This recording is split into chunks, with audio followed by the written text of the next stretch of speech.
ce sera notre privilège d'être des adorateurs pour toute l'éternité. Et dans le christianisme, il n'y a pas de différence entre la position des frères et des sœurs. Les deux ont la même position. Quant au rôle, dans ce temps, il y a une différence. Il y a plusieurs différences. Le fonctionnement est différent. Les rôles dans le contexte public sont différents, comme on voit dans 1 Corinthiens 11 et 1 Timothée 2 par exemple. Mais j'aimerais étudier avec vous quelques passages dans le Nouveau Testament qui nous parlent de notre privilège et de notre responsabilité comme adorateurs. Et je souligne donc que dans ce privilège et dans ces responsabilités, les sœurs ont la même place que les frères. D'abord dans Romains 8, lisons versets 15 à 17, « Car vous n'avez pas reçu un esprit de servitude pour être de rechef dans la crainte, mais vous avez reçu l'esprit d'adoption par lequel nous crions « Abba Père ». L'Esprit lui-même rend témoignage avec notre esprit que nous sommes enfants de Dieu. Et si nous sommes enfants, nous sommes aussi héritiers de Dieu, co-héritiers de Christ.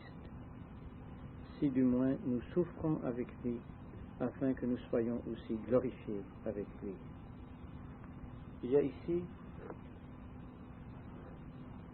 une présentation de notre privilège d'adorateur, mais aussi de nos responsabilités. D'abord, le verset 15 souligne notre privilège d'être dans une nouvelle position, ayant reçu l'esprit d'adoption. Il y a plusieurs références à l'esprit dans Romains 8, et ce serait en soi une étude intéressante de voir ces 14 rôles du Saint-Esprit, une plénitude de rôles, de fonctions que l'Esprit a par rapport aux croyants. Ce que nous voyons au verset 14 par exemple, ceux qui sont conduits par l'Esprit de Dieu, ceux-là sont fils de Dieu. Donc là, la nouvelle position, être des fils de Dieu, des fils par adoption, parce que nous sommes devenus fils de Dieu par le fait qu'il nous a adoptés comme fils. Éphésiens 1 confirme cela aussi. Seulement le Seigneur Jésus était le Fils unique dans le sein du Père et il n'avait pas besoin d'être adopté. Mais nous avons l'esprit d'adoption. Dieu nous a placés dans une relation avec lui pour être des fils pour lui-même. Éphésiens 1 verset 4. Et dans cette nouvelle position, nous avons l'Esprit comme notre conducteur. Et en même temps, nous voyons le côté responsabilité, de notre responsabilité, ceux qui sont conduits par l'Esprit de Dieu. Ceux-là sont fils de Dieu.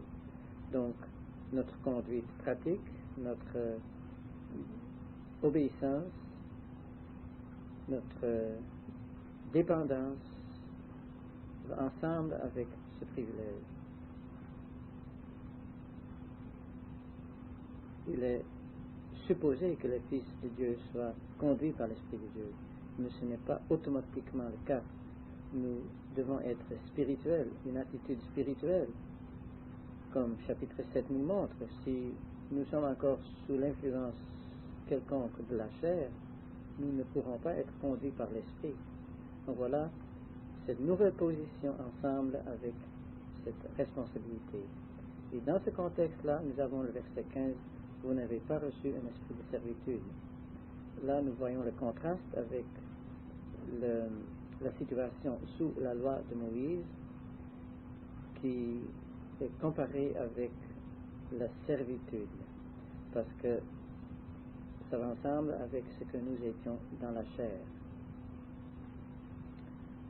Et là, il y a la crainte. Je ne dis pas que nous n'avons pas la crainte de Dieu, ici c'est la crainte par rapport à cette servitude, comme les fils d'Israël en Égypte, dans la crainte de Pharaon.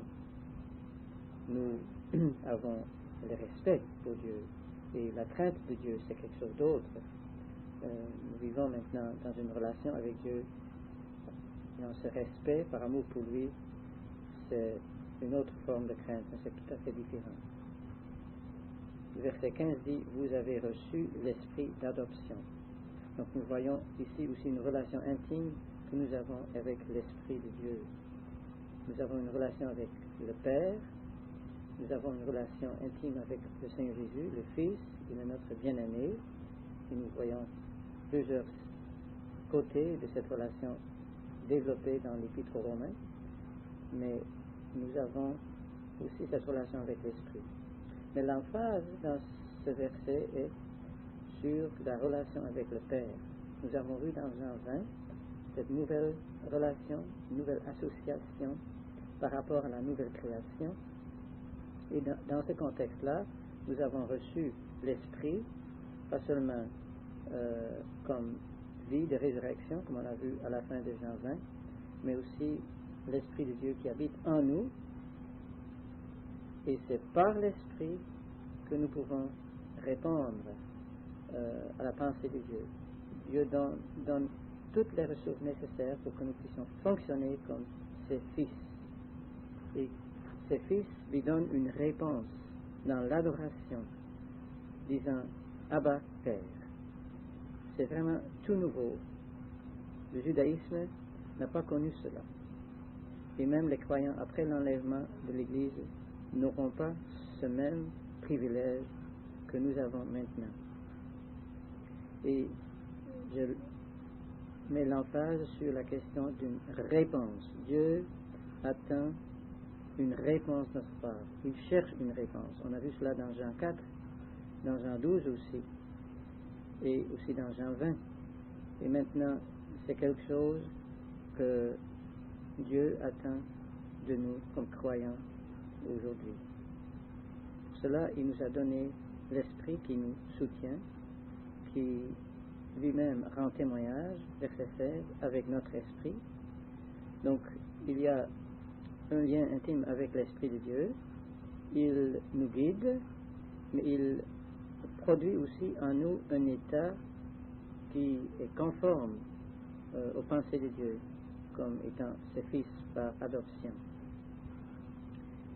Et ainsi, l'Esprit opère en nous et rend témoignage avec notre esprit. C'est remarquable comment l'Esprit est identifié avec le croyant dans ce chapitre Romains 8. Et il donne un témoignage à notre esprit que nous sommes enfants de Dieu. Ici, ce n'est pas fils de Dieu, mais enfants de Dieu, parce que nous sommes dans le désert. Ce monde est un désert, et Dieu nous a laissés dans ce monde pour le représenter. Donc, comme enfants de Dieu, nous représentons Dieu dans ce monde, dans ce présent siècle. Comme fils de Dieu, nous donnons une réponse à Dieu, à l'amour de Dieu. Comme fils, nous sommes pour lui-même, pour cette relation d'intimité dans la famille de Dieu. Comme enfants de Dieu, nous sommes dans ce monde, nous représentons Dieu. Et même dans Apocalypse 20 et 22, nous voyons comment nous serons des serviteurs pour toute l'éternité. Comme enfants de Dieu, nous aurons donc un rôle à jouer par rapport à la création, par rapport à l'univers. Comme fils de Dieu, nous sommes vus dans l'intimité, dans cette relation d'intimité, dans la famille de Dieu, qui va ensemble avec ce libre accès que nous avons maintenant, comme nous verrons plus tard. Comme fils, nous sommes aussi héritiers, verset 17. Et comme enfants, évidemment, il dit, si nous sommes enfants, nous sommes aussi héritiers. Par cette relation d'enfants, nous avons aussi le privilège d'être héritiers de Dieu. Donc Dieu nous donne tout ce qu'il a. Tout ce que Dieu a, il met à notre disposition. C'est la pensée merveilleuse. Mais nous avons tout cela avec le Seigneur Jésus, co-héritier de Christ, comme nous lisons au verset 32, celui-même qui n'a pas épargné son propre Fils, mais qui l'a livré pour nous tous, comment ne nous fera-t-il pas don aussi librement de toutes choses avec lui? Dieu nous a donné toutes choses comme étant ses héritiers, mais nous avons toutes choses ensemble avec Christ. Ainsi, nous sommes co-héritiers de Christ, unis avec lui. Mais là, c'est donc notre privilège, et ça va tout de suite ensemble avec notre responsabilité. Si du moins nous souffrons avec lui, afin que nous soyons aussi glorifiés avec lui. Donc, les privilèges que nous avons ne peuvent pas être détachés de la responsabilité qui va avec. Si du moins nous souffrons avec lui. Nous sommes dans un monde où il est rejeté, et ainsi, comme ses représentants, les enfants de Dieu, représentants de Dieu, comme les représentants du Seigneur Jésus, comme étant ses disciples maintenant, nous souffrons avec lui. Nous avons une part avec lui, mais nous avons aussi cette responsabilité quant à notre place dans ce monde, de souffrir avec lui. Ces éléments-là sont développés dans 1 Pierre. Mais Paul parle aussi des souffrances, au verset 18, c'est pour le temps présent, mais il dit, elles ne sont pas dignes d'être comparées avec la gloire à venir, qui va nous être révélée. Si on prend Romains 8 dans son ensemble, on aurait beaucoup de sujets de méditation, mais aussi beaucoup de raisons pour adorer. Mais je veux seulement référer maintenant à ce passage qu'on a au verset 29 et 30, car ceux qu'il a préconnus, il les a aussi prédestinés. Donc on voit ici la préconnaissance de Dieu, et ceux qu'il a préconnus, il a prédestinés, mis à part dans son conseil, pour être conforme à l'image de son Fils. Ça, c'est le but ultime, à être conforme à l'image de son Fils, pour qu'il soit premier-né entre plusieurs frères. Nous avons vu cette relation déjà dans Jean 20, mes frères, et ici nous avons cette pensée que Dieu avait arrangé cela déjà dans son conseil, dès avant la fondation du monde, pour que nous soyons conformes à l'image de son Fils, afin qu'il soit le premier-né entre beaucoup de frères. Et verset 30 explique en détail ceux qu'il a prédestinés, il les a aussi appelés.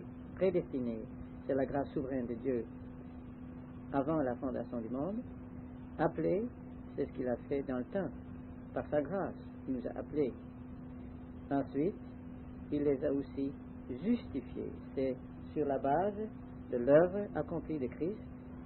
Sans sa mort, sa résurrection, ce serait impossible. Mais cette justification est notre part maintenant.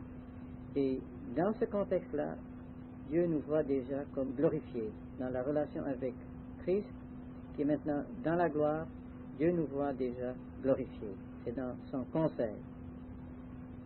Soit que nous soyons encore dans ce monde, sur cette terre, et nous n'avons pas cette pensée que nous sommes déjà glorifiés. C'est vraiment par rapport au conseil de Dieu, au propos de Dieu, par rapport à Christ qui est maintenant dans la gloire.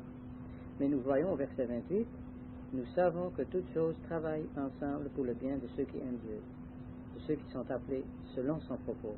Donc aujourd'hui, nous sommes dans le désert et les voies de Dieu avec nous font que toutes choses travaillent ensemble pour le bien de ceux qui aiment Dieu. Donc, on est ici à l'école de Dieu, il nous forme pour lui-même, et ainsi les voies de Dieu vont aboutir à l'accomplissement du conseil de Dieu. Versets 28 et 29 vont ainsi ensemble. D'un côté, les voies de Dieu dans le temps avec nous, de notre côté, le conseil de Dieu qu'il a eu dès avant la fondation du monde. Et pour le sujet d'adoration, c'est quelque chose à réfléchir. Nous sommes maintenant des fils, ensemble avec le Fils, et nous avons donc une nouvelle position pour pouvoir adorer le Père. Verset 31. Que dirons-nous donc à ces choses? Il y a 7 questions que Paul pose ici. Et ça va bien ensemble avec la pensée du verset 28, les voies de Dieu avec nous. Que dirons-nous donc à ces choses? Si Dieu est pour nous, qui sera contre nous? Cette nouvelle position que nous avons reçue montre que Dieu est pour nous. Mais ce que je veux dire maintenant, dans les voies de Dieu, il nous prépare pour jouir de cette nouvelle position, pour pouvoir répondre au cœur de Dieu. Et ainsi, il aime que nous puissions réaliser que Dieu est pour nous, qui sera contre nous. La preuve que Dieu est pour nous, verset 32, celui même qui n'a pas épargné son propre Fils, mais qui l'a livré pour nous tous. Quel sujet d'adoration, quelle pensée que le Père a donné son propre Fils, qui ne l'a pas épargné.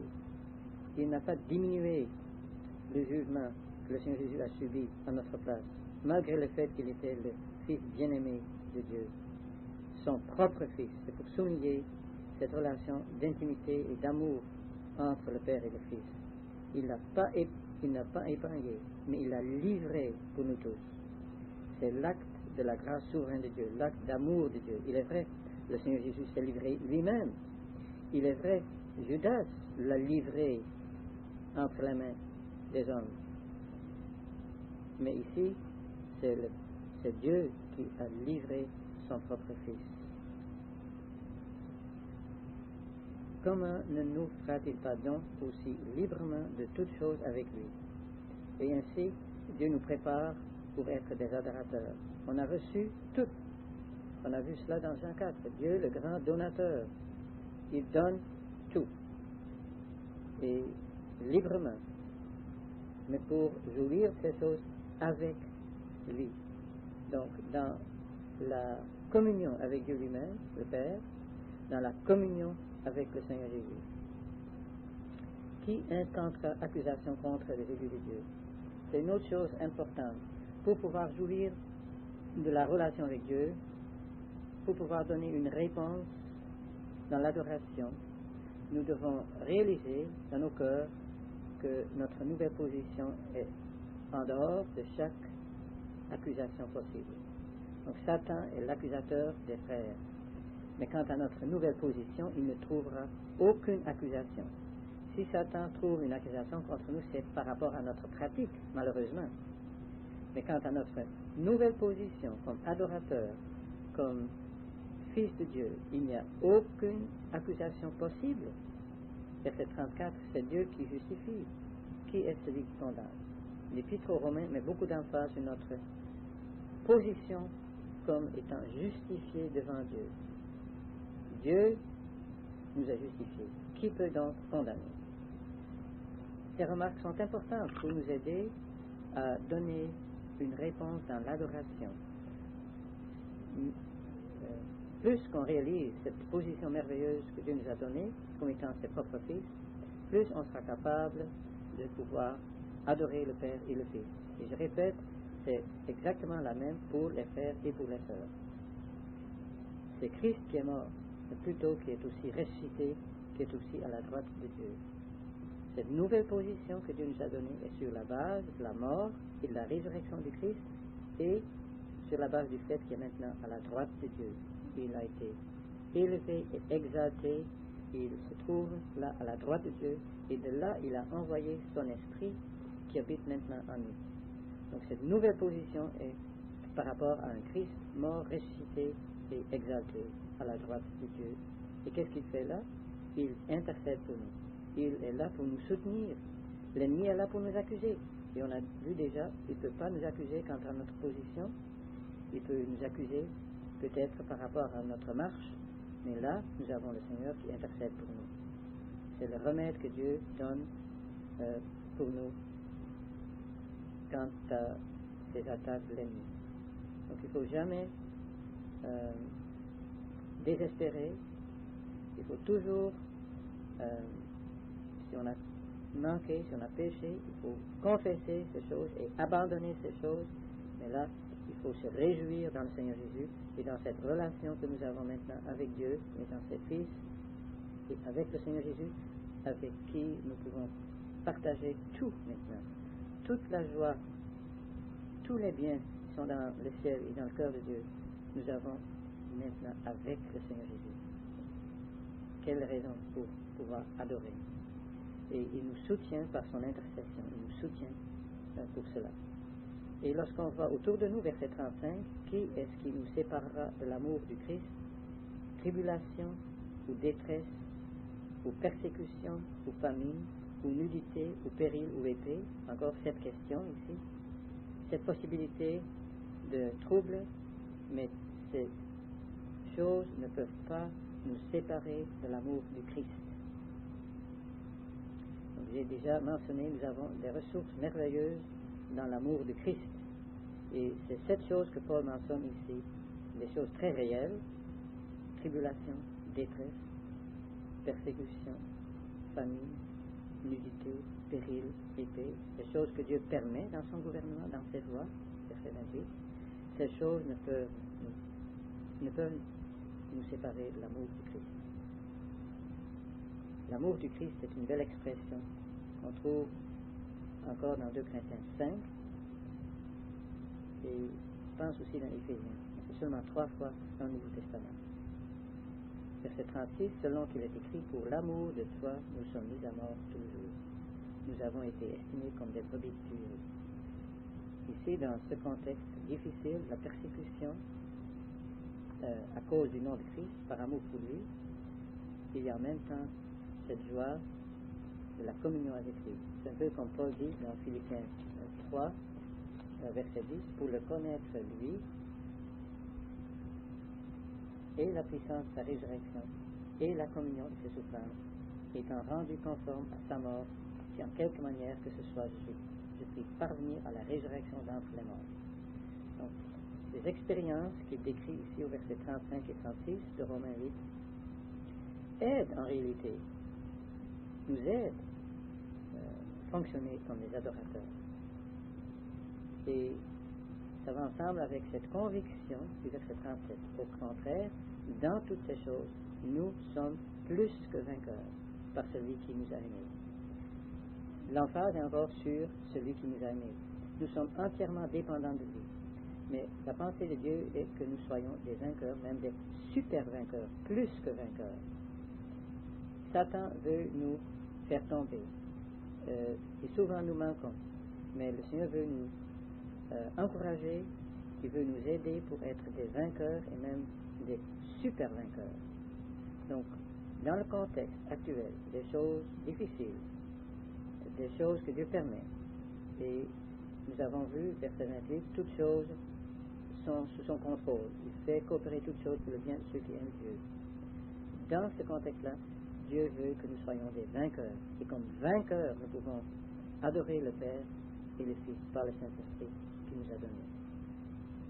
Si nous ne sommes pas pratiquement des vainqueurs, nous ne fonctionnons pas comme des adorateurs. On peut faire une liturgie, on peut faire des formes, on peut imiter, mais seulement aidés par l'Esprit, comme on a vu au verset 15, 16 et 17, nous pouvons donner une réponse à l'amour de Dieu, à l'amour de Christ, comme les vrais vainqueurs.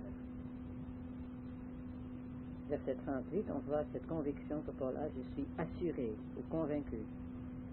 Il a cette conviction en lui-même, par la foi évidemment. Ni mort, il mentionne maintenant 10 choses, ni mort, ni vie, ni ange, ni principauté, ni chose présente, ni chose à venir, ni puissance, ni hauteur, ni profondeur, ni aucune autre créature ne pourra nous séparer de l'amour de Dieu, qui est dans le Christ Jésus, notre Seigneur. Cet amour de Dieu est intimement lié à la personne de Christ. Le Christ, c'est l'homme que Dieu a oint, l'homme de son bon plaisir, qui est l'humble homme de Nazareth, Jésus. Mais il est aussi notre Seigneur. Nous nous soumettons à son autorité. Et c'est quelquefois, cette expression se répète dans Romains. Christ, Jésus-Christ, notre Seigneur. Et dans cette relation avec lui, nous pouvons être des vainqueurs. Tout dépend de lui. Par celui qui nous a aimés, nous pouvons être des vainqueurs. Comme Paul dit dans Philippiens 4, je peux toutes choses par celui ou en celui qui me fortifie. Ainsi, le Seigneur Jésus est le vrai Boaz. Lui est notre force. Et c'est lui qui nous fortifie, qui nous donne cette victoire. Et dans ce contexte-là, nous pouvons être des adorateurs. Et c'est un sommet de l'épître aux Romains. On a ici, pour ainsi dire, un climax. Et ce climax va ensemble avec la fin de Romains 11. À la fin de ce traité sur les voies de Dieu, Romains 11, Paul exclame en adoration, verset 32, car Dieu a renfermé tous, juifs et nations, dans la désobéissance, afin de faire miséricorde à tous. C'est encore donc les voies de Dieu. Verset 33, aux profondeurs des richesses et de la sagesse et de la connaissance de Dieu, que ses jugements sont insondables et ses voies introuvables. Car qui a connu la pensée du Seigneur, ou qui a été son conseiller, ou qui lui a donné le premier, et il lui sera rendu? Car de lui, et par lui, et pour lui sont toutes choses. À lui soit la gloire éternellement. Amen. Si nous voyons donc vraiment un exemple d'adoration, et nous pouvons suivre Paul dans cet exemple. Mais c'est par rapport aux voies de Dieu. Ces voies sont introuvables. Et ici, nous pouvons adorer Dieu par rapport à ses voies. C'est ensemble avec Romains 8, verset 28. Mais on a dit déjà, les voies de Dieu accomplissent son conseil.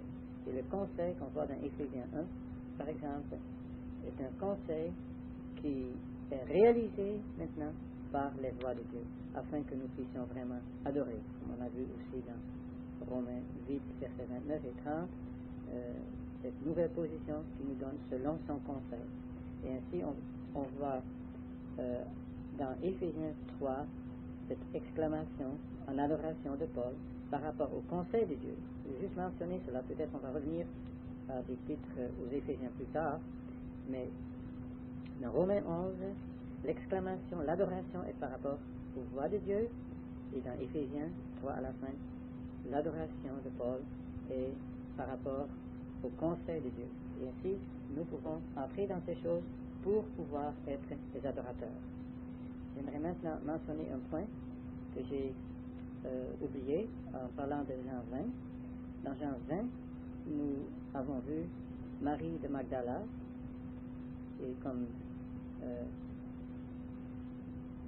quelqu'un qui a donné une réponse à l'amour du Seigneur Jésus. Nous avons vu cette expression dans le psaume 22 qui nous touche et qui nous encourage de pouvoir suivre l'exemple de Marie comme une biche de l'aurore. Et ce qui m'a frappé, c'est de voir encore 6 autres femmes dans Jean qui jouent un rôle. Jean 2, nous avons la mère du Seigneur Jésus, Marie, et elle donne toute la place au Seigneur Jésus. Elle a appris cela. Et on voit, elle était invitée, mais graduellement, on voit que le Seigneur Jésus prend sa place comme il convient. Et Marie dit au serviteur, faites tout ce qu'il vous dira. C'est un encouragement d'avoir cette attitude de Marie. C'est un encouragement pour nos sœurs, c'est un encouragement pour nous comme frères. Dans Jean 4, nous avons vu la femme samaritaine, la deuxième femme. Dans Jean 8, nous avons cette femme pécheresse. Et le Seigneur l'a mis en liberté vraiment. Et dans ce chapitre 8, il parle beaucoup de la liberté qui va ensemble avec la lumière. La liberté et la lumière vont ensemble dans Romains 8. Là, le nom de la femme n'est pas mentionné, mais elle donne une présentation, une illustration de la place que nous avons comme croyants. Autrefois dans le péché, maintenant libérés. Nous pouvons répondre à l'amour de Dieu, à l'amour du Seigneur Jésus. Et la quatrième femme que nous avons vue, c'est Marthe, dans Jean 11 et 12, aussi dans Luc 10. La cinquième femme, c'est Marie de Béthanie, dans Jean 12, et cette belle réponse qu'elle a donnée au Seigneur Jésus. La sixième femme, c'est dans Jean 19. Elle était avec Marie, la mère du Seigneur Jésus, auprès de la croix. Elle était mentionnée comme étant la femme de Clopas.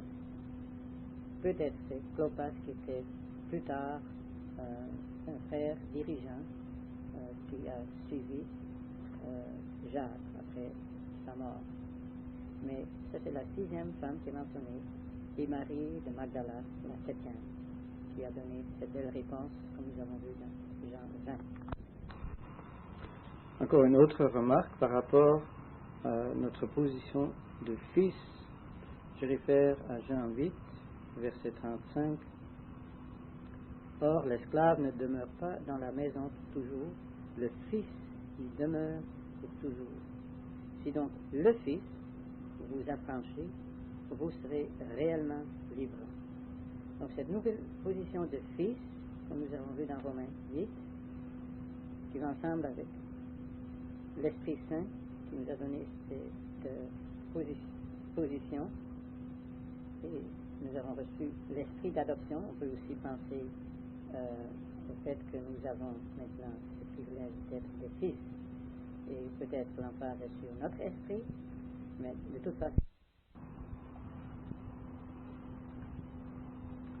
toute façon, dans Jean 8, nous voyons le Seigneur Jésus comme ce grand libérateur, et comme la femme accusée est devenue un adorateur, une adoratrice, nous pouvons devenir adorateurs comme étant libérés par le Fils lui-même, ayant reçu cet esprit d'adoption.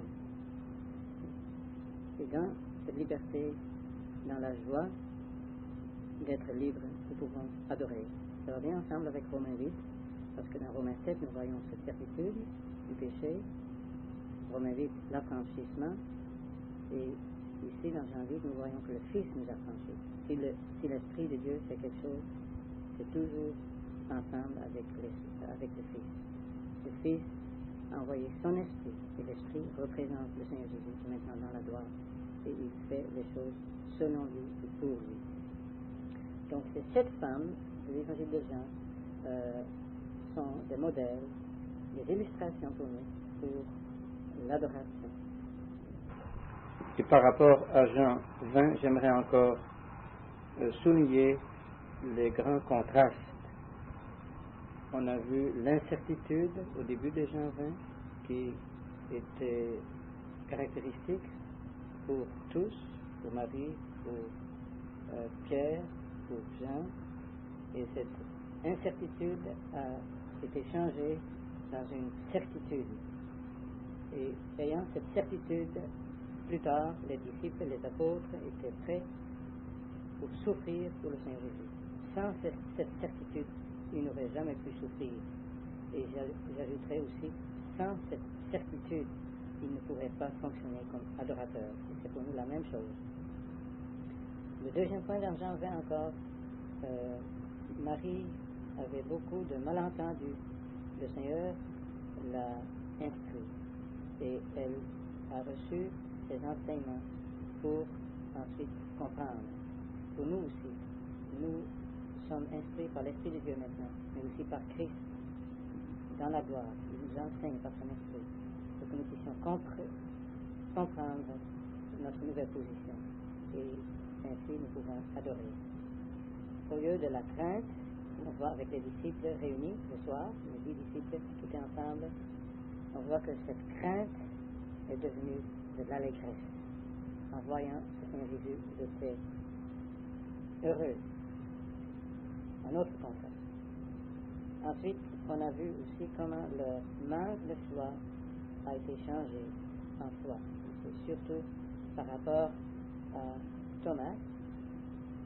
Et à la fin de Jean 20, nous avons vu comment cette foi devrait nous caractériser, nous qui vivons dans le temps où nous ne voyons pas le Seigneur Jésus, mais par la foi, nous l'avons promis et nous l'aimons par la foi, comme on a vu aussi dans 1 Pierre 1, verset 8. C'est la foi qui est caractéristique pour ce temps où nous vivons. Christ dans la gloire, l'Esprit de Dieu sur la terre, et tout par la foi. Tout se réalise maintenant par la foi. Nous avons la joie de ces choses par la foi. Nous entrons dans ces choses par la foi. Nous pouvons donner une réponse à l'amour de Dieu par la foi. La foi est essentielle dans tout cela. Et ainsi, le parler l'Épître aux Galates, dans l'Épître aux Galates, nous voyons l'attaque subtile de l'ennemi pour enlever cette foi, pour que les croyants retournent au judaïsme ou à un mélange de judaïsme avec leur propre religion. Non. Avec un tel mélange, il n'y a pas d'adoration. Et Paul les corrige. Mais juste un beau verset pour commencer, dans Galates 1, verset 15, où Paul parle de sa propre expérience. Quand il plut à Dieu qui m'a mis à part dès le ventre de ma mère et qui m'a appelé par sa grâce de révéler son Fils en moi, afin que je l'annonçasse parmi les nations. Quelle révélation! Dieu n'a pas seulement révélé son Fils à l'apôtre, mais il l'a révélé aussi en lui. C'est une formation qui a lieu dans l'apôtre Paul. Cette formation a lieu aussi en nous, les croyants, aujourd'hui, pour que nous puissions annoncer Christ, pour pouvoir le présenter ici dans le monde où nous sommes encore laissés. Et ainsi, nous pouvons fonctionner comme des adorateurs. Nous voyons l'attaque subtile dans Galates 2, c'est un récit historique des choses qui se sont passées à Antioche, et comment même l'apôtre Pierre, qui avait reçu ces visions dans Acte 10, qui a compris cette liberté en Christ, comment l'ennemi a réussi à le faire dévier. Et même Barnabas, qui est toujours un homme plein de grâce et appelé fils de consolation, était impliqué dans cette déviation. Là, Paul a pris une position pour maintenir la vérité, pour défendre la vérité, et cette défense est encore nécessaire aujourd'hui. Il a conclu cette défense en disant au verset 20, chapitre 2, je suis crucifié avec Christ et je ne vis plus moi, mais Christ vit en moi. Ce que je vis maintenant dans la chair, je le vis dans la foi au Fils de Dieu qui m'a aimé, qui s'est livré lui-même pour moi. C'est la base pour l'adoration. Sans l'expérience de ces choses, il n'y aura pas d'adoration. Et voilà, l'ennemi veut enlever cette expérience pratique et cette réalisation pratique de la vérité. Il veut réintroduire le judaïsme ou un mélange, comme il a essayé avec les Galates. Et dans chapitre 3, Paul revient à la grâce de Dieu comme manifestée à Abraham. Et Abraham était le père de tous les croyants. La position qu'Abraham a connue, une position de liberté, pour pouvoir donner une réponse à Dieu, pour fonctionner comme adorateur, cette position nous devrions avoir aussi. Et aussi les Galates devraient connaître cette position en réalité. Chapitre 3, verset 26, car vous êtes tous fils de Dieu par la foi dans le Christ Jésus. Car vous tous qui avez été baptisés pour Christ, vous avez revêtu Christ. Il n'y a ni juif ni grec, il n'y a ni esclave ni homme libre, il n'y a ni mâle ni femelle, car vous tous, vous êtes un dans le Christ Jésus. Or, si vous êtes de Christ, vous êtes donc la semence d'Abraham héritée selon la promesse. C'est la position que nous avons selon les pensées de Dieu, pour pouvoir être des adorateurs. Et Abraham a connu cette position même avant la circoncision. Ici, dans le contexte de l'Épître aux Galates, les faux docteurs voulaient que les croyants soient circoncis. Et là, Paul montre que c'était un mélange de la grâce avec la loi. On ne peut pas mélanger ces deux systèmes. C'est impossible. Et si on le fait, il y aura une corruption. Et dans ce contexte d'une corruption, il n'y aura pas d'adoration. Voilà, Paul revient à son thème, chapitre 4. Je dis, aussi longtemps que l'héritier est en bas âge, il ne diffère en rien d'un esclave, soit qu'il soit seigneur de tout. Mais il est sous des tuteurs et des curateurs jusqu'à l'époque fixée par le Père. Ainsi aussi nous, je parle maintenant des Juifs, lorsque nous étions en bas âge, nous étions asservis sous les éléments du monde. Les éléments du monde, c'est une expression que j'utilise aussi dans Colossiens. Et ça parle des éléments de base, des principes selon lesquels ce monde est organisé. Ce monde est sous le contrôle du prince de ce monde, sous le contrôle du Dieu de ce siècle. Et on voit ici donc au verset 3 que même les Juifs, étant sous la loi, ils étaient sous les éléments du monde. Parce que ici, c'est leur position dans la chair qui est adressée, malgré le fait qu'ils avaient ce privilège d'avoir la loi. Ensuite, dans leur histoire, nous voyons aussi qu'ils ont utilisé la loi de Dieu pour leur propre gloire. C'est encore un élément de la chair, et dans ce contexte-là, ils étaient asservis sous les éléments du monde.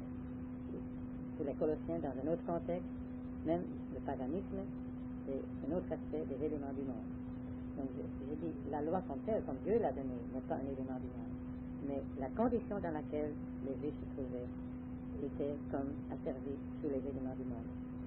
Même utilisant la loi, on va avec tous les écrits qu'ils ont séparés dans Mishnah, Talmud, c'est clair que ce sont seulement des éléments du monde. On mélange les choses de Dieu avec les choses du Dieu de ce siècle. Et la loi les a gardés dans un sens, la séparation, comme on voit déjà dans Exode 19 et 20, mais au verset 4, Galates 4, verset 4, mais quand l'accomplissement du temps est venu, Dieu a envoyé son Fils, né de femme, né sous la loi, afin qu'il rachetât ceux qui étaient sous la loi, afin que nous ressuscitions l'adoption. Et parce que vous êtes fils, Dieu a envoyé l'esprit de son Fils dans nos cœurs, criant Abba Père, de sorte que tu n'es plus esclave, mais fils, et si fils hérité aussi par Dieu. Mais alors, ne connaissant pas Dieu, vous étiez asservis à ceux qui, par leur nature, ne sont pas Dieu. Mais maintenant, ayant connu Dieu, mais plutôt ayant été connus de Dieu, comment retournez-vous de nouveau aux faibles et misérables éléments auxquels vous voulez encore de recherche être asservis? Vous observez des jours et des mois et des temps et des années.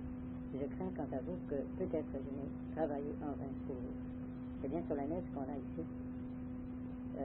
Les Juifs, dans leur histoire, se sont retournés vers l'idolâtrie.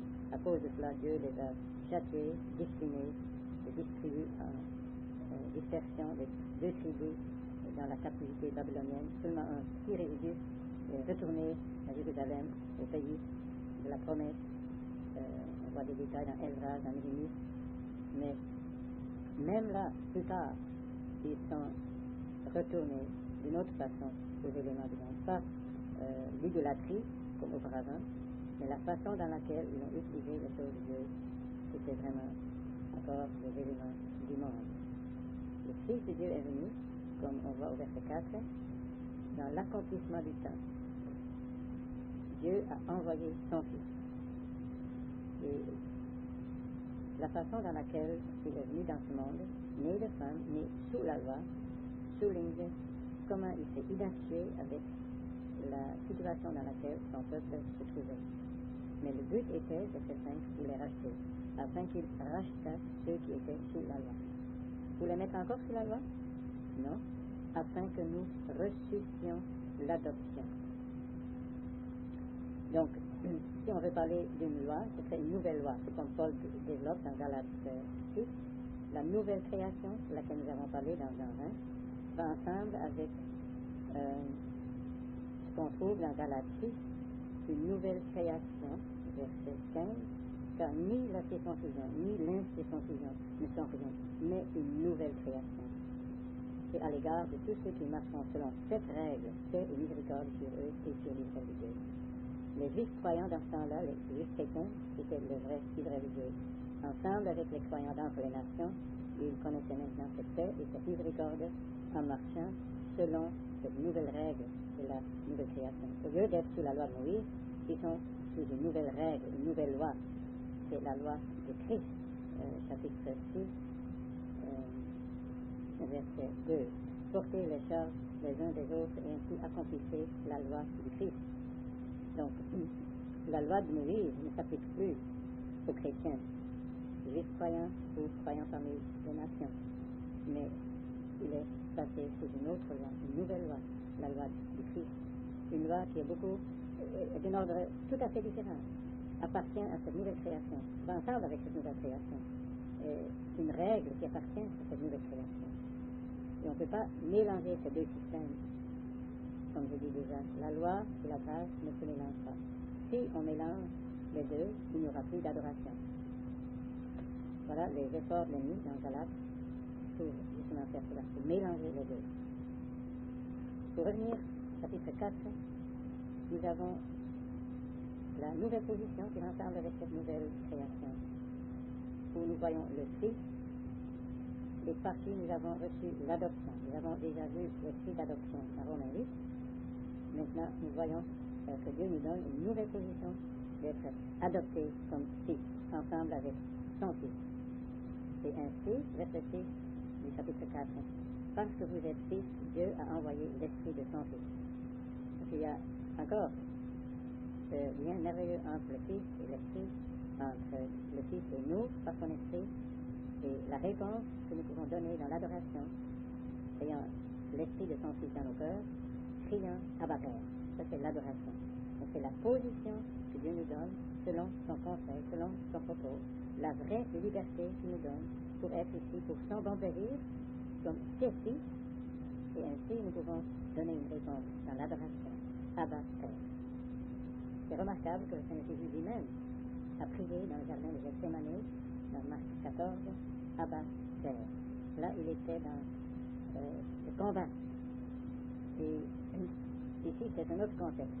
Mais nous avons maintenant le même privilège. Nous pouvons nous adresser au Père en disant Abba, Papa, David. Et ainsi, nous avons cette intimité, cette confiance, en contraste avec le légalisme, le formalisme, qui va ensemble avec ce système que les faux docteurs voulaient introduire au niveau des chrétiens. Et ce danger est toujours là. Chaque génération doit apprendre exactement le même principe pour pouvoir jouir vraiment de cette nouvelle règle qui va ensemble avec la nouvelle création, qui va ensemble avec cette nouvelle position de fils, pour pouvoir répondre au cœur du Père, pour pouvoir répondre aussi à l'amour du Seigneur Jésus et à Dieu qui a envoyé son propre Fils. La liberté chrétienne va ensemble avec la liberté de l'esprit. Et c'est bien résumé dans chapitre 5, premier verset. Christ nous a placés dans la liberté en nous affranchissant. C'est donc cette position dans laquelle Christ nous a placés, une position de liberté. Ainsi, nous avons été justifiés devant Dieu. C'est la base de cette liberté. Et la liberté est aussi la base de la relation avec Dieu. Et c'est devenu le standard pour notre vie. C'est pour ça que Paul dit, tenez-vous donc ferme. Chaque privilège vient avec une responsabilité. Tenez-vous donc ferme et ne soyez pas de nouveau retenus sous un joug de servitude. Satan veut toujours corrompre les choses de Dieu et nous faire dévier pour qu'il n'y ait pas de fruit pour Dieu. Ainsi, dans l'Épître aux Galates, nous voyons ces deux systèmes. Un système qui va ensemble avec l'Esprit de Dieu, avec cette liberté, qui s'est représenté ou illustré d'une façon allégorique dans Sarah, la femme libre, tandis que le système de la loi, qui va ensemble avec la chair, qui va ensemble avec l'esclavage, qui ne peut pas produire quoi que ce soit pour Dieu, donc il n'y a pas de fruit pour Dieu vraiment avec ce système-là. On voit ces deux placés l'un opposé de l'autre. Il y a 7 contrastes que Paul décrit dans cette partie de l'Épître Galates 4, versets 19 à 31.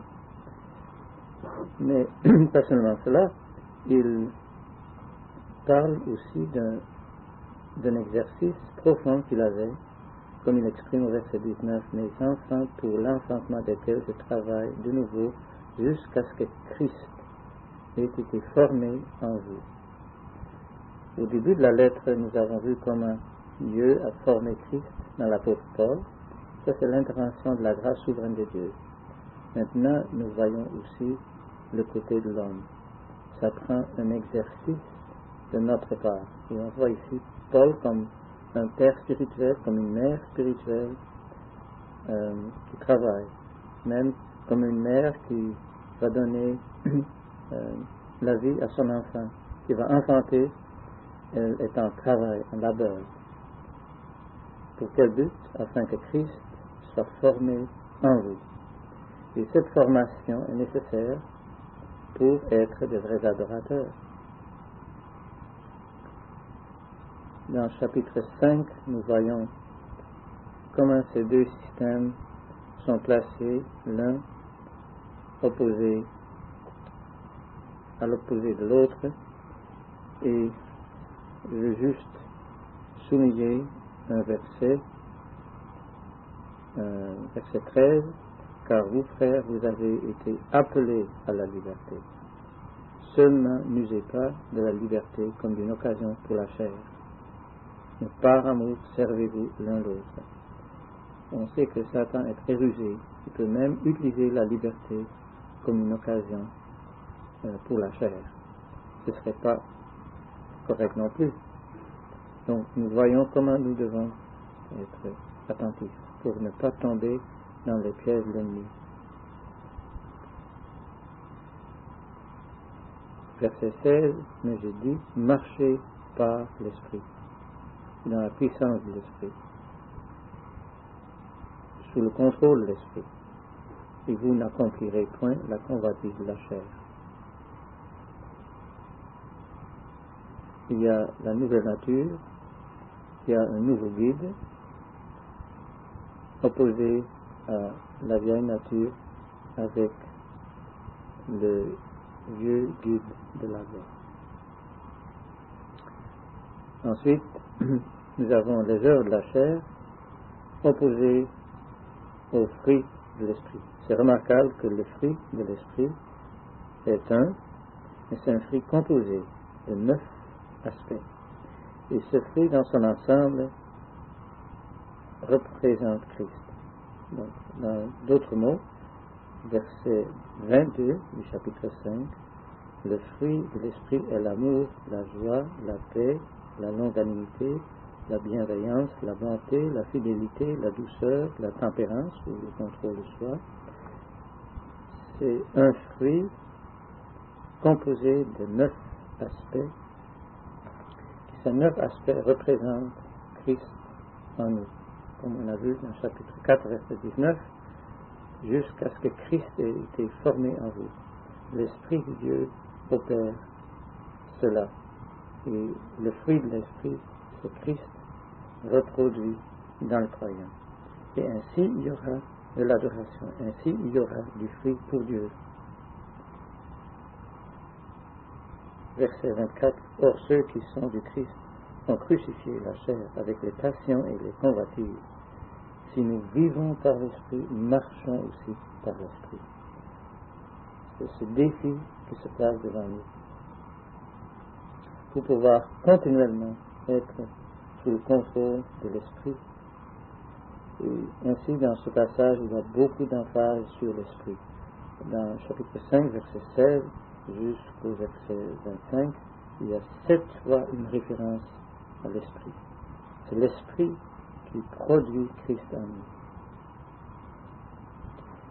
Chapitre 6, nous avons déjà mentionné un point, mais là, j'aimerais maintenant souligner comment il y a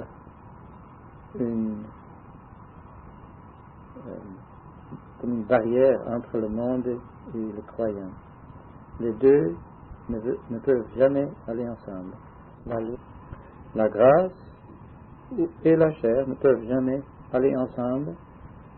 Si on les met ensemble, la grâce ne sera plus la grâce. Ce sera un mélange. C'est ça que l'ennemi veut. Et le résultat, graduellement, sera qu'il n'y aura pas de vraie adoration pour Dieu, pas de fruit pour Dieu.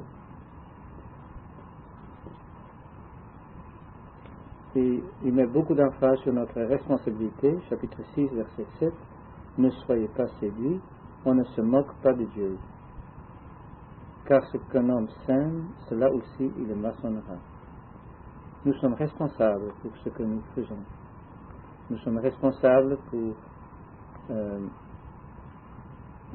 l'intention que nous avons choisie pour notre vie, pour les choix.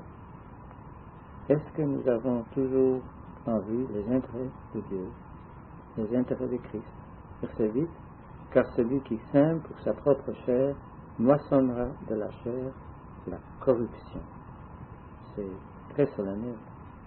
On voit cela dans la vie de Jacob et dans d'autres cas dans l'Ancien Testament, nous pouvons trouver de telles illustrations. Mais celui qui sème pour l'esprit moissonnera de l'esprit la vie éternelle. Ça ne veut pas dire que nous pouvons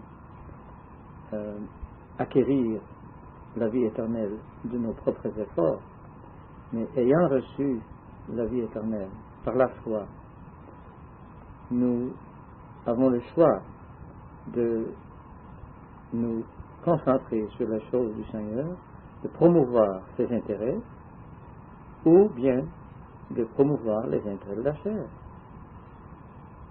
C'est ça le choix que nous devons toujours faire. C'est lui qui sème pour l'esprit. Donc, si notre choix est de nous identifier avec l'esprit et avec l'esprit et avec le fruit de l'esprit, si dans la gloire il veut se reproduire en nous, là il y aura la jouissance de la vie éternelle. Ce n'est pas qu'on va recevoir à ce moment la vie éternelle, on l'a reçue déjà, mais on va jouir davantage de la vie éternelle et ainsi nous serons capables d'être de vrais adorateurs. Évidemment, ces actions vont ensemble avec faire du bien, comme verset 3 le montre, verset 4, et aussi le verset 9 et 10. Le service de Dieu va toujours ensemble avec prendre soin des intérêts des siens ici-bas. La barrière de laquelle je parlais tantôt est formée par la croix, verset 14, mais qu'il ne m'arrive pas à moi de me glorifier, sinon en la croix de notre Seigneur Jésus-Christ, par laquelle le monde m'est crucifié, et moi au monde. Il y a dans les pensées de Dieu pas de possibilité de mélanger les deux. Il y a une frontière définitive. Et de réaliser qu'on est crucifié au monde, c'est plus dur à comprendre et à réaliser. Et c'est donc un exercice plus profond. On réalise par la foi que le monde est crucifié pour moi, mais que moi aussi, je suis crucifié au monde. Verset 15. Ni la circoncision ni l'incirconcision ne sont rien, mais une nouvelle création. On a vu la nouvelle création déjà dans Jean 20, et Christ est le chef de la nouvelle création. Dans Galates 6, nous avons la règle de la nouvelle création, ou la loi, si on veut utiliser ce mot-là, de la nouvelle création. Si on n'est pas sous la loi de Moïse, ça ne veut pas dire que nous ne sommes pas sous aucune autre loi, nous sommes sous la loi de Christ. Chapitre 6, verset 2. Et ainsi, la nouvelle création est caractérisée par une règle, verset 16, à l'égard de tous ceux qui marcheront selon cette règle. Paix et miséricorde sur eux et sur l'Israël de Dieu. Nous voyons ici aussi une référence aux croyants parmi les Juifs, l'Israël de Dieu, et ainsi les croyants qui sont d'entre les nations, ensemble avec les croyants d'entre les Juifs, marchons ensemble selon cette même règle, pas selon la loi de Moïse, mais selon cette nouvelle règle de la création. ça va ensemble avec la nouvelle relation que Dieu a établie, les nouvelles relations que Dieu a établies par rapport à la nouvelle création. On voit cela dans 2 Corinthiens 5. Même si Paul dit, si nous avions connu Christ selon la chair, nous ne le connaissons plus ainsi. Dans 2 Corinthiens 5, verset 16, en sorte que nous, désormais, nous ne connaissons personne selon la chair. Et si même nous avons connu Christ selon la chair, toutefois maintenant, nous ne le connaissons plus ainsi. En sorte que si quelqu'un est en Christ, c'est une nouvelle création. Les choses vieilles sont passées, voici, toutes choses sont faites nouvelles. Ici, nous avons de nouvelles relations avec la nouvelle création. Une nouvelle règle galatique, Éphésiens 2, la nouvelle création va ensemble avec le nouvel homme. Éphésiens 4, la nouvelle création est caractérisée par une nouvelle moralité, en contraste avec les mœurs de ce monde. Un grand contraste qu'on trouve dans Éphésiens 4, versets 17 à 24. Et ensuite, dans Colossiens 3, nous avons encore une fois la nouvelle création, qui est caractérisée par une nouvelle connaissance. Et ces choses sont importantes, parce qu'en jouissant de cette nouvelle position que Dieu nous a donnée, dans la nouvelle création, nous pouvons produire des fruits pour Dieu dans l'adoration. Et là, je répète, les sœurs et les frères ont la même position et les mêmes privilèges. Et nous prions le Seigneur que nous puissions fonctionner ainsi pour pouvoir du fruit pour lui. Dans plusieurs épîtres dans le Nouveau Testament, nous voyons des attaques différentes de l'ennemi pour faire dévier les croyants.